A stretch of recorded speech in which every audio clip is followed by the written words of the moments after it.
Sensational. રાજકોટમાં દૂષિત પાણી મામલે વિરોધ, દૂષિત પાણી મામલે સ્થાનિકોમાં આક્રોશ। મહિલાઓએ થાળી વેલણ સાથે વિરોધ નોંધાવ્યો છે।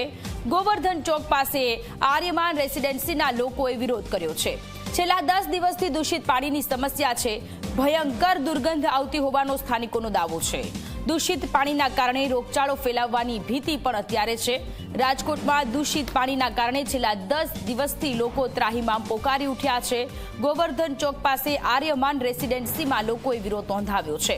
છેલ્લા 10 દિવસથી દૂષિત પાણી આવી રહ્યું છે। રોગચાળો ફેલાવાનો અત્યારે લોકોમાં ડર છે। વારંવાર રજૂઆત કરવામાં આવી હોવા છતાં પણ પરિસ્થિતિ જેમની તેમ જ જોવા મળી રહી છે। આર્યમાન રેસિડેન્સીની આ સ્થિતિ છે કે જ્યાં ફીણવાળું પાણી, ગંદુ પાણી, દૂષિત પાણી આવી રહ્યું છે અને એના કારણે મહિલાઓનું આક્રમક સ્વરૂપ જોવા મળી રહ્યું છે। મહિલાઓ થાળી વેલણ સાથે વિરોધ નોંધાવી રહ્યા છે। તંત્રને જગાડવાનો પ્રયત્ન કરી રહ્યા છે। ઊંઘતું આ તંત્ર રાજકોટની મહિલાઓ કે જેના કારણે ઘણી બધી મુશ્કેલીઓ ભોગવી રહ્યું છે।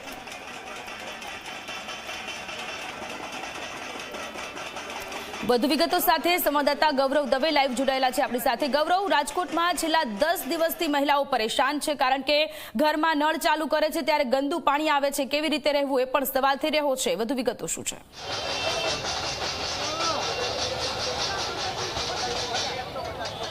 ચોક્કસ જ સ્થાનિક સ્વરાજ્યની ચૂંટણી જાહેર થઈ અને ત્યાર પછી હવે લોકોની અંદર એક રોષ છે તે ચોક્કસથી જોવા મળી રહ્યો છે। રાજકોટના ગોવર્ધન ચોકમાં આર્યમાન રેસિડેન્સીના લોકો છે તે અત્યારે 150 ફૂટ રિંગ રોડ ઉપર ઉતરી આવ્યા છે અને અહીં રસ્તો છે તે તેમના દ્વારા ચક્કાજામ છે તે કરવામાં આવ્યો। આપણી સાથે મહિલાઓ છે। બેન, શું તકલીફ છે, શા માટે વિરોધ?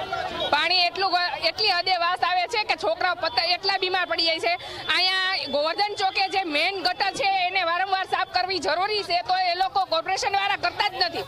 કેટલી વખત રજૂઆત કરી કે તમે થોડા ટાઈમે ગટર સાફ કરી જાઓ અને પાછો તો અમારે ચોમાસામાં તો અંદરથી ગટરમાંથી પાણી આવે છે તો એ લોકો સાફ નથી કરતા। બેન, કેમ ચક્કાજામ કરવો પડ્યો?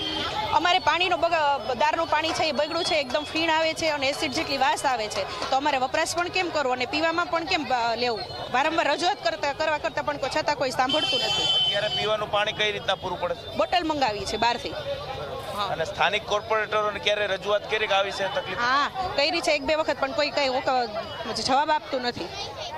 શું કહેશો બેન, કેવી મુશ્કેલી છે ઘરમાં ઉપયોગમાં લેવાનું પાણી? અને ક્યારનો પ્રોબ્લેમ છે, અમે તો બીજો બોર નવો બનાવેલો છે તો એમાં પણ આ પ્રોબ્લેમ છે અતિશય, એમ વર્ષો થયા, લગભગ આ 10 વર્ષથી આનો પ્રોબ્લેમ છે। બેન, કઈ રીતના આ જે પ્રશ્ન છે હલ થઈ શકે? કોર્પોરેટર ક્યારે વાત સાંભળે છે?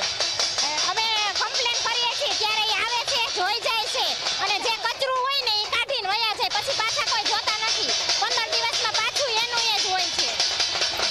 સ્થાનિક લોકો અહીં વિરોધ કરતા અહીં જોવા મળી રહ્યા છે। ખાસ કરીને ગોવર્ધન ચોક કે જે રાજકોટના 150 ફૂટ રિંગ રોડ ઉપર આવેલો છે અને આ રોડ ઉપર ચક્કાજામ કરતાની સાથે જ જે વાહનો છે તે થંભી ગયા છે અને હવે આ વાહનો છે તે BRTS માંથી પસાર થવા માટે થઈ અને મજબૂર છે તે બન્યા છે। સ્થાનિક લોકોની સ્પષ્ટ માંગ છે કે જે રીતના જે ડ્રેનેજનું પાણી છે તે બોરના તળની અંદર ઉતરી ગયું છે અને તેમ છતાં પણ તંત્ર દ્વારા તેનો કોઈ ઉકેલ છે તે લાવવામાં નથી આવ્યો અને તેને કારણે આ મુશ્કેલીનો સામનો સ્થાનિક લોકોને કરવાનો વારો આવ્યો છે। સ્થાનિક લોકો સ્પષ્ટ રીતે કહી રહ્યા છે કે પીવાનું પાણી જે નળમાંથી આવતું હતું તે પણ દૂષિત આવતું હતું, હવે તો બોરનું પાણી છે તે પણ દૂષિત છે તે થઈ ચૂક્યું છે।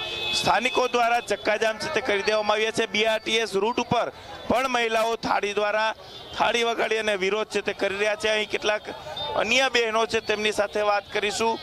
બેન, ચક્કાજામ કરવાથી કોઈ પ્રશ્નનો અંત આવશે?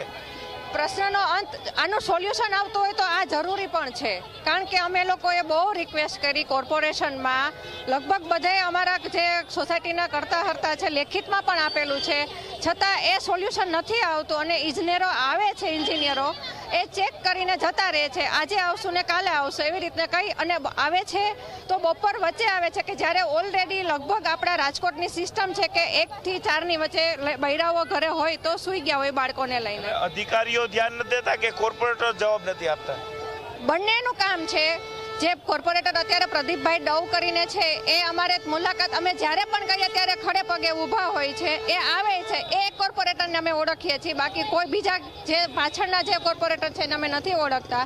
અને પ્રદીપભાઈ ડવ આવી પોતે ચેક કરીને જાય છે અને સોલ્યુશન લેવાનું કહે છે પણ, અને એ આવે છે અને કોર્પોરેટ હું તો આગળ આ જાઉં છું. શું કહેશો બેન? ગવર્મેન્ટની ગાડી છે એટલે જવા દો. જો આવ્યું જોઈ લો, આ જ રીતના થાય છે રાજકોટમાં. કે છે સ્વચ્છ સુંદર રાજકોટ, પણ હકીકતમાં તો જો આ એની રિયાલિટી છે. જોયું ને તમે, અધિકારીની ગાડી છે એટલે જવા દો. આમ જનતા શું છે, કઈ છે રાજકોટ માટે? પાણીનો જે પ્રશ્ન છે આમાં રજૂઆતો કરી તો ક્યારે ઉકેલ આવ્યો છે ખરો? ના, નાની મોટી આવી પણ પાછું હતું તેને તે. જે સ્થાનિક લોકોની અંદર એક રોષ છે તે ચોક્કસથી જોવા મળી રહ્યો છે. અને જ્યારે મહાનગરપાલિકાની ચૂંટણીઓ આવતી હોય ત્યારે સ્થાનિક મુદ્દાઓ છે તે જ અસર છે તે કરતા હોય છે. રોડ, રસ્તા, પાણી, ગટર, નળ, આ બધા જે પ્રશ્નો છે તે સ્થાનિક સ્વરાજ્યની ચૂંટણીની અંદર ચર્ચાની અંદર રહેતા હોય છે ને એટલા માટે જ કોર્પોરેટરો છે તે પોતાના વિસ્તારમાંથી ચૂંટાતા હોય છે. પરંતુ 5 વર્ષમાં જે કોર્પોરેટરોએ કામ નથી કર્યા તેની સામે હવે લોકોનો રોષ છે તે અત્યારે જોવા મળી રહ્યો છે. કેમેરા પર્સન ઉદય પવાર સાથે ગૌરવ દવે, ઝી મીડિયા, રાજકોટ. તો રાજકોટમાં દૂષિત પાણી મામલે સ્થાનિકોનો વિરોધ. ગોવર્ધન ચોક ખાતે મહિલાઓ થાળી વેલણ લઈને વગાડીને ઊંઘતા તંત્રને જગાડવાનો પ્રયત્ન કરી રહ્યા છે. છેલ્લા 10 દિવસથી આ દૂષિત પાણીની સમસ્યાથી ત્યાંના લોકો અત્યારે પરેશાન થઈ રહ્યા છે.